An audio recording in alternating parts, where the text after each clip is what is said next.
नमस्कार, मैं हूं नीलेश कुमार और आप देख रहे हैं पुरवैया डीएनए। आज की बड़ी खबरों का करेंगे डीएनए टेस्ट।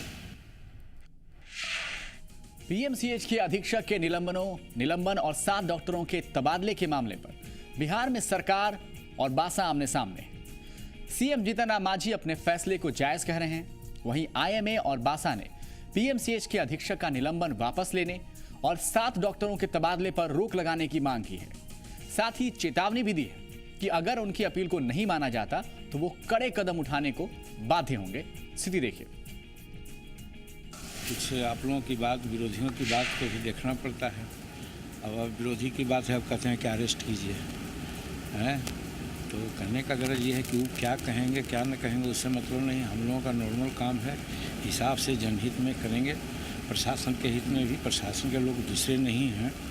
गया का, पटना का एसपी और डीएम बहुत सक्षम आदमी हैं, लेकिन चूँकि लैप्स हुआ है उस चीज़ को हमने स्वीकार किया था कि प्रशासनिक भूल हुई है, तो थोड़ा उन लोगों को हमने किया है। वैसे तो कोई इसको खड़ा कदम। सरकार ने चिकित्सकों को दंडित करने का जो निर्णय लिया है वह गलत है, वह चिकित्सकों के साथ अन्याय है। हालांकि तमाम विवादों के बीच सीएम जीतन राम मांझी ने स्वीकार किया पीएमसीएच की बदहाली के लिए सरकार खुद जिम्मेवार। उन्होंने स्वास्थ्य मंत्री रामधनी सिंह और पीएमसीएच प्रबंधन को व्यवस्था सुधारने के लिए 1 महीने का समय दिया। साथ ही चेतावनी भी दी कि अगर स्थिति नहीं सुधरती है तो कार्रवाई होगी।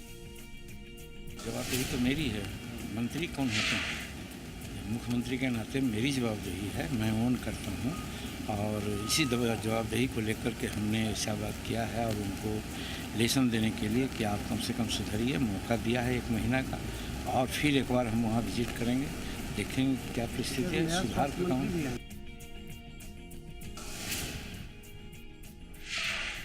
तो बात केवल पीएमसीएच को लेकर नहीं है। अगर आप देखिए बिहार की स्थिति क्या है, बिहार की स्वास्थ्य सेवा के जो हालात हैं उसकी वजह से जब तब सरकार और डॉक्टर आमने सामने आते रहते हैं। इस बार तो इतना बड़ा हादसा हुआ कि स्वास्थ्य व्यवस्था की कलई खुल गई। अब जाहिर है सरकार के पास दूसरा कोई चारा नहीं था कि वो एक इतना बड़ा फैसला ले कि जनता के सामने साफ साफ संदेश जाए। संदेश गया भी। पीएमसीएच के अधीक्षक निलंबित कर दिए गए हैं और दूसरे विभागाध्यक्षों पर भी गाजगिरी है। लेकिन सरकार का यह फैसला बिहार के डॉक्टरों को नागवार गुजर रहा है। अब आईएमए और बासा सरकार को चेतावनी दे रहे हैं। दरअसल सवाल यह है कि आखिर ऐसी नौबत क्यों आई और ये हालात बार बार क्यों पैदा हो जाते हैं। इसके जवाब में लापरवाही के सिवा कुछ और सामने नहीं आता।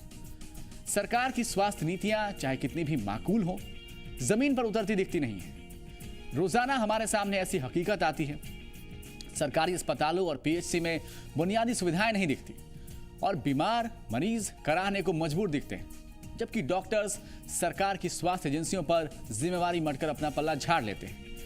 तो 2 तस्वीरें हैं, 2 स्थिति है बिहार के संदर्भ में आपके सामने। एक तरफ सरकार अपनी बात कर रही है, दूसरी तरफ डॉक्टर्स उसके विरोध में है। लेकिन इन सब के बीच सवाल इस बात को लेकर है कि व्यवस्था सुधरेगी कब। अब पटना के गांधी मैदान में हादसा हुआ, हादसे पर सियासत भी हो रही है। नेता पीड़ितों के आंसू पोंछने में लगे हैं। लेकिन इस बीच बिहार में अगर कोई नजर नहीं आ रहा तो वो है सुशासन बाबू के नाम से मशहूर पूर्व सीएम नीतीश कुमार।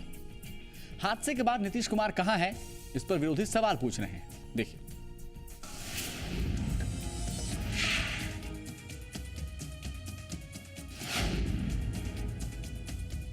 बिहार की जनता ने नीतीश कुमार को अपार प्रेम दिया। वे लगातार 8 सालों तक बिहार के सीएम रहे, लेकिन उन पर आरोप लगते रहे हैं कि वे हादसों के बाद पीड़ितों का दर्द सुनने नहीं पहुंचते। दशहरा के दिन गांधी मैदान हादसे के बाद वे कहीं नजर नहीं आए, जिस पर बीजेपी चुटकी ले रही है।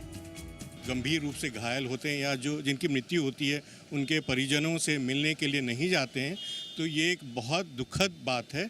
और ये यही दर्शाता है कि वो कितने असंवेदनशील और जनता से एकदम कट के रह गए हैं। उनकी जो राजनीति है वो सिर्फ कुछ चंद लोगों के बीच में जो उनको घेरे रहते हैं उन्हीं के बीच में सिमट के रह गई है।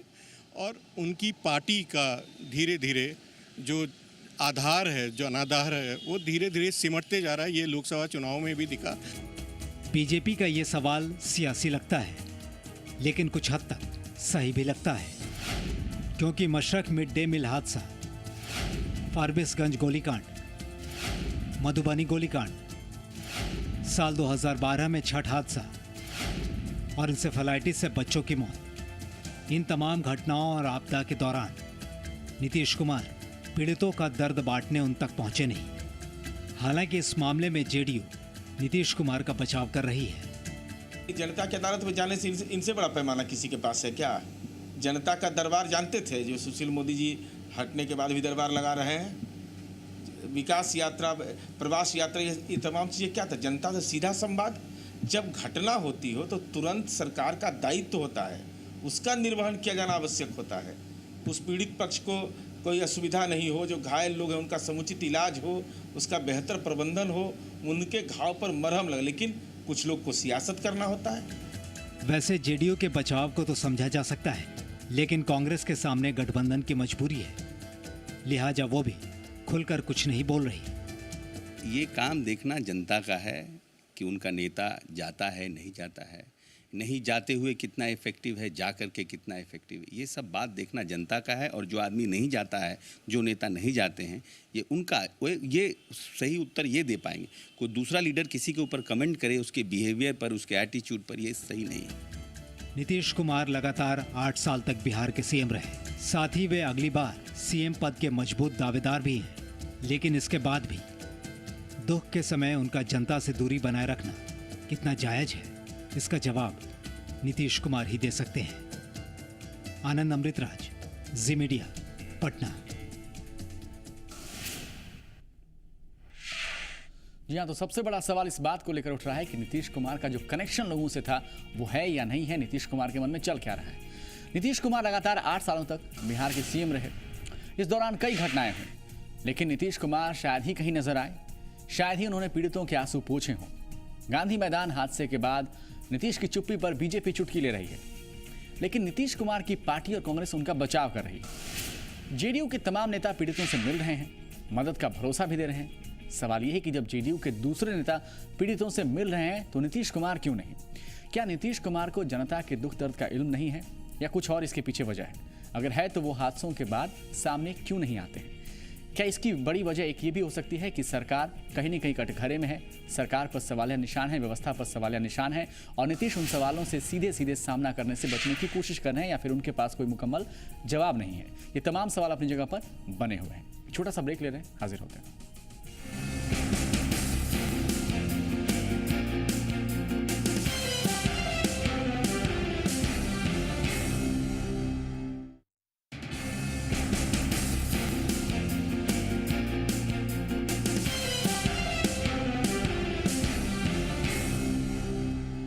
15 अक्टूबर को हरियाणा और महाराष्ट्र में विधानसभा चुनाव होने, लेकिन उसका असर कहीं ना कहीं बिहार में देखने को मिल रहा है, बिहार की राजनीति में देखने को मिल रहा है। बीजेपी और जेडीयू के कई बड़े नेता चुनाव प्रचार के लिए हरियाणा जाने वाले हैं और महाराष्ट्र में कैंप की तैयारी कर रहे हैं।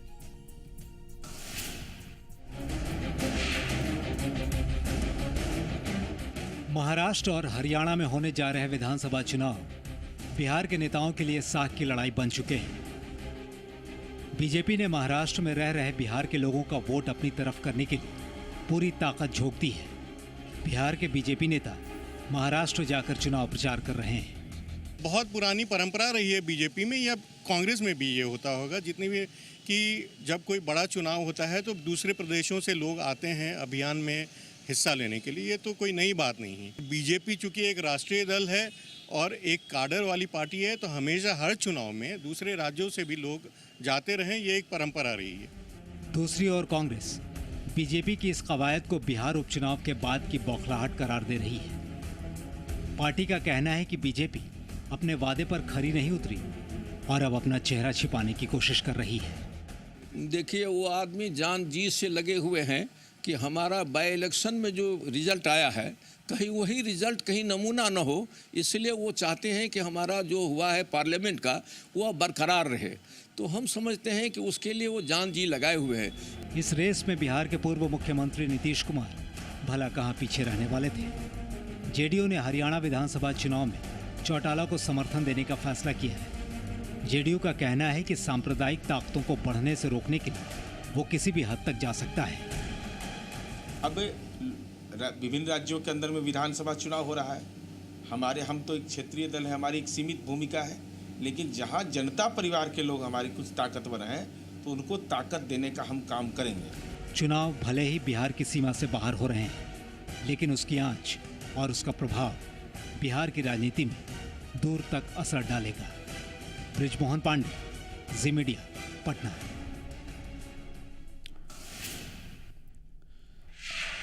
तो महाराष्ट्र और हरियाणा में चुनाव है, लेकिन बिहार के नेता क्यों एक्टिव नजर आ रहे हैं या प्रचार में क्यों एक्टिव, समझना बहुत आसान है। दोनों राज्यों में बड़ी संख्या में बिहार के लोग रहते हैं। कई विधानसभा क्षेत्र ऐसे हैं जहां बिहार के लोग निर्णायक भूमिका में होते हैं। बीजेपी बिहार के नेताओं के वहां प्रचार अभियान में बिहारियों को लुभाने के लिए इस्तेमाल कर रही है, प्रयास कर रही है। अब बात जेडीयू की। जेडीयू देश भर में बीजेपी विरोधी मोर्चा बनाने की कवायद में है। हरियाणा में वो बीजेपी के खिलाफ लड़ रही आईएनएलडी का समर्थन कर रही है। नीतीश कुमार ओम प्रकाश चौटाला के समर्थन में प्रचार भी कर चुके हैं। जेडीयू बिहार की क्षेत्रीय पार्टी, बिहार के बाहर उसका जनाधार न के बराबर है। पार्टी के नेता जनाधार बढ़ाने की कवायद के तहत दूसरे राज्यों में सहयोगियों के समर्थन में प्रचार कर रहे हैं। ये दो अहम बातें हो सकती हैं जिसकी वजह से ये तमाम पार्टियां बाहर जाकर, अपने राजनीतिक दायरे से बाहर जाकर या अपने प्रभाव क्षेत्र से बाहर जाकर प्रचार कर रही हैं। लेकिन बात झारखंड की देखिए। झारखंड में विधानसभा चुनाव की तो घोषणा भी नहीं हुई, लेकिन चुनावी गहमागहमी शुरू हो चुकी है। सत्ताधारी दलों की ओर से सीटों के बंटवारे को लेकर विरोधाभासी बयान सामने आ रहे हैं। कांग्रेस 45 सीटों पर चुनाव लड़ने की बात कह रही है और इसके पीछे वो अपना तर्क भी दे रही है, उसके अपने लॉजिक्स हैं। साथ ही जब सवाल आता है या जब मौका मिल रहा है कि वो जेएमएम पर आंखें तरेरे, तो कोई भी मौका कांग्रेस भी पीछे नहीं छोड़ रही है। देखिए, 11 जेडीएम जो हमारा 47 में था वो भी हमारे खाते में 25 पैसे हो जाते हैं। 20 सीटों पे हम सेकेंड आए हैं। तो अगर आप ऐसे मोटे तौर पर देखें तो 45 सीटों पे तो हमारा पहले तो सरकार में शामिल जो लोग हैं, जो नेतृत्व करता है, मैं समझता हूँ कि उनको ये एहसास होना चाहिए कि गठबंधन धर्म कैसे निभाया जाती है। गठबंधन जब सरकार चलती, कोalition गवर्नमेंट चलती है, तो किन चीज़ों पर ध्यान देना चाहिए। हम लोग ये अपेक्षा करते हैं कि जो भी इसमें रिस्पॉन्सिबल लोग हैं उनसे इस प्रकार के आचरण के हम उम्मीद करते हैं। झारखंड में 81 विधानसभा सीटें हैं, पर कांग्रेस जेएमएम आरजेडी गठबंधन की दावेदारी के हिसाब से देखिए तो 120 सीट होनी चाहिए थी। जेएमएम को 50 सीटें चाहिए, कांग्रेस 45 सीटें चाहती है और आरजेडी कह रही है कि 25 सीटों पर मौका उसे भी मिले। यानी हर दल सीटों की संख्या के लिहाज से पार्टी के वजूद की तस्वीर बनाना चाहती है और जाहिर है एक ऐसी तस्वीर जो हर हाल में सहयोगियों को टक्कर दे सके। यानी अपनों के सामने भी लकीर खींचने की कोशिश झारखंड की राजनीति में हो रही है। और दावेदारी की इसी राजनीति की स्थिति देखिए कि महाराष्ट्र में बीजेपी शिवसेना की राहें जुदा हो गई।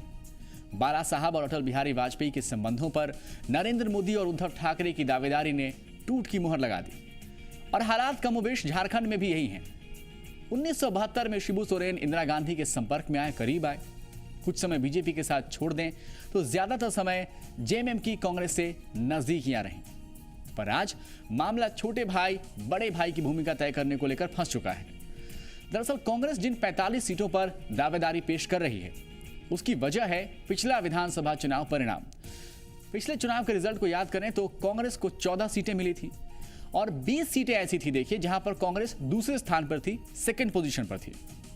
अब कांग्रेस को यह लगता है कि जेवीएम को मिली 11 सीटों में क्रेडिट उसका भी है। यानी जेवीएम के साथ क्योंकि उसने चुनाव लड़ा था इसलिए लगता है कि जेवीएम को जो सीटें मिली उसमें कहीं ना कहीं भूमिका कांग्रेस की थी। इसलिए कांग्रेस उन सभी सीटों पर अपने हक की बात बता रही है, कोशिश कर रही है कि जेवीएम के खाते वाली सीट पर कांग्रेस को चुनाव लड़ने का मौका मिले।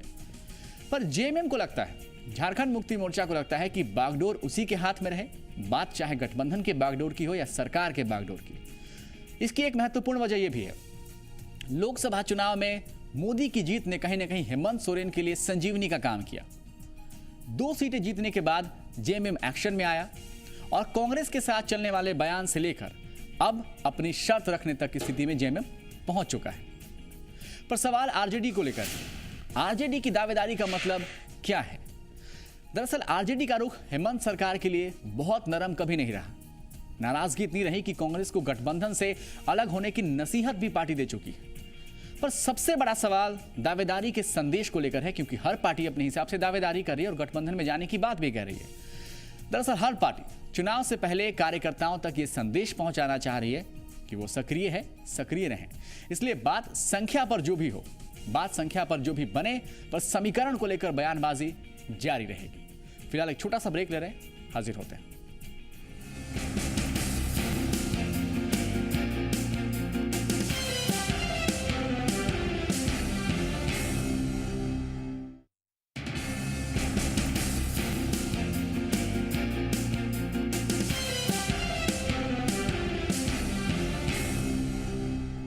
भारत में डायरिया से हर साल लगभग 5 लाख लोगों की मौत होती है।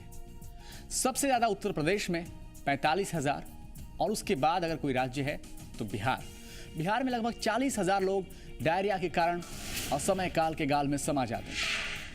हैरानी वाली बात यह है कि तमाम स्वास्थ्य सुविधाओं के बाद भी डायरिया से हर साल मरने वालों की संख्या में इजाफा हो रहा है। सहरसा में इस साल अब तक 16 लोगों की मौत हो चुकी है डायरिया से। दर्जनों गांवों के करीब 150 लोग अभी भी डायरिया से पीड़ित हैं, लेकिन पीड़ितों का सही तरीके से इलाज नहीं हो पा रहा। सहरसा में डायरिया पीड़ितों को किन समस्याओं से दो चार होना पड़ रहा है, इसका जायजा लिया जी मीडिया संवाददाता मुकेश कुमार ने। अभी हम मौजूद हैं सहरसा के सदर अस्पताल में, जिसे कोसी का पीएमसीएच कहा जाता है। कैमरा पर्सन को कहेंगे ऊपर का नजारा दिखाएं। संक्रामक कक्ष है ये, डायरिया पीड़ितों को यहाँ लाके रखा गया है। हम कैमरा पर्सन को कहेंगे कि वो हमारे साथ आए और भीतर का नजारा दिखाएं। देखिए, संक्रामक कक्ष में डायरिया से जो पीड़ित मरीज हैं उन्हें यहाँ लाकर रखा गया है। मरीजों का एक तरह से कहें कि तांता लगा हुआ है। हम बगल में कहेंगे कि एक महिला भी यहाँ पर है जो डायरिया से पीड़ित है। बगल में एक युवक को देखिए, सलाइन की बोतल जो है चढ़ाई जा रही है, हाथ में इंट्राकेट लगा हुआ है और वो बैठे हुए हैं और सलाइन की तमाम बोतल उनके बगल में रखी हुई है। कैमरा पर्सन को कहेंगे कि एक बार फिर से जो है बगल का नज़ारा दिखाएं कि किस तरह से यहाँ पर मरीज लाए गए हैं और उन्हें भर्ती करके उनका इलाज किया जा रहा है। ऊपर दिखाए थोड़ा सा सलाइन की बोतलें यहाँ टंगी हुई हैं और इलाज यहाँ हो रहा है। कैमरा पर्सन को कहेंगे कि हमारे साथ आए और हम जानने की कोशिश करते हैं। यहाँ पर रियलिटी टेस्ट कर रहे हैं कि यहाँ पर मरीजों का इलाज किस तरह से हो रहा है। देखिए, यहाँ पर एक मासूम बच्चा है, इसका भी इलाज यहाँ पर हो रहा है।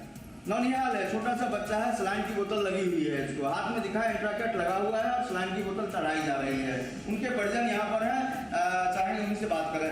भाई साहब, यहाँ पर बच्चे का इलाज किस तरह से हो रहा है? इलाज ठीक ढंग से नहीं हो रहा है, कमी हो रहा है, इसमें लापरवाही ज़्यादा है।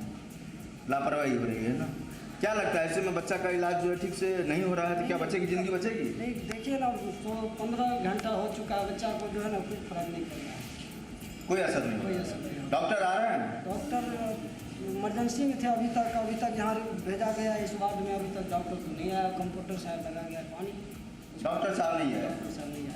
इलाज कैसा लग रहा है आपको, सही लग रहा है? डॉक्टर आते हैं कि इनको इस तरह का प्रॉब्लम है, इसको जल्दी पानी लगाओ, इंजेक्शन लगाओ। इनका मतलब जो 15 घंटा हो चुका है, परेशानी ज़्यादा बढ़ चुकी है, तो डॉक्टर का करके तब न जाते कंप्यूटर को, तब वो जो जल्दी करता है, तब न पेशेंट को कंट्रोल आते हैं। क्या लगता है कि डॉक्टर यहाँ पर लापरवाही कर रहे हैं? हाँ, मुझे यही लग रहा है कि डॉक्टर लापरवाही है। किस तरह से इलाज हो रहा है यहाँ पर? कंपाउंडर आ रहे हैं, कंपाउंडर पानी लगाए हैं, कंपाउंडर देखभाल करते हैं और डॉक्टर को तो नहीं देखते हैं जो कभी भी। तो स्वास्थ्य व्यवस्था सुधारने के नाम पर केंद्र और राज्य सरकारें पानी की तरह पैसा बहा रही हैं, लेकिन इसके बाद भी बिहार में डायरिया से मरने वालों की संख्या घटने के बजाय बढ़ रही है। मतलब साफ है, पैसा खर्च हो रहा है पर समाधान नहीं मिल पा रहा है। यानी समस्या अपनी जगह जस की तस बनी हुई है और सरकार के पास बोलने के लिए कुछ भी नहीं है। लेकिन आप बोल सकते हैं, फेसबुक और ट्विटर के माध्यम से बोल सकते हैं, अपनी राय रख सकते हैं, यूट्यूब के माध्यम से वीडियो देख सकते हैं और इंटरनेट के माध्यम से कहीं से भी लाइव टीवी आप देख सकते हैं। फिलहाल इतना ही, देखते रहिए जी पुरवैया।